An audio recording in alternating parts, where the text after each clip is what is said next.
Hi there, this is Lukasz for the Tech Travel Geeks. Today is an exciting day as we just got the new POCO F2 Pro by Xiaomi. Check our quick unboxing today and make sure you subscribe to the Tech Travel Geeks to see more of our coverage soon. The box is actually really interesting, black with strong yellow accents and a yellow back.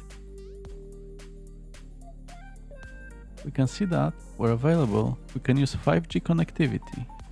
Xiaomi definitely wanted to highlight that, unlike some of their competitors, they have full access to Google services and they offer high-res audio thanks to the inclusion of the 3.5mm headphone jack. You can also find some of the main specs, which we'll discuss later.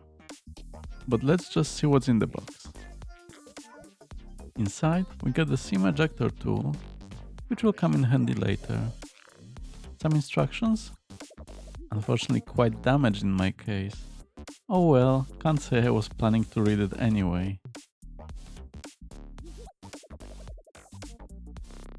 There's also a warranty card and, more importantly, a clear gel case. It's actually textured, so it should hold well. So if you want to use it, it should give you a good start. Then there's the phone with some more specs printed on the sleeve, but we'll check it in just a moment.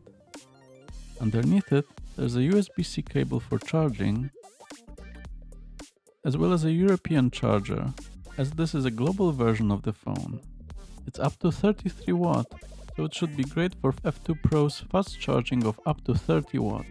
Really handy, as the phone itself doesn't support wireless charging, unfortunately. Finally, let's unwrap the phone itself.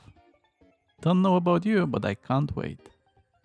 I have to admit, I had a bit of a scare for the first few minutes, as there was a smudge on one of the camera lenses which looked like a scratch. But luckily, it turned out to be just dirt rather than actual damage.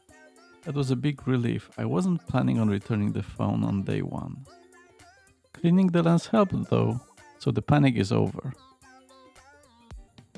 The phone looks great. The cyber grey color looks excellent. The almost bezel-less 6.67-inch screen without the notch looks gorgeous, and it should perform great as it's a Super AMOLED one. We'll have to see how well it performs, but don't expect any high refresh rate. On the sides, the red power button really pops, and the camera unit on the back looks interesting with its quad setup, without a big bump.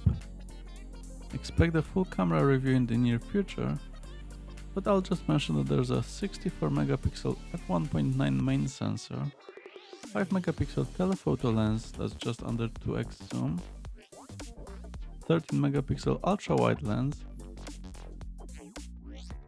and a 2MP depth sensor for portrait shots. The front-facing camera is actually a pop-up one, just like on the POCO F1. Make sure you check Matteo's full review from last year. We once again get those mesmerizing LED lights with an animation which is also on the screen as it pops up.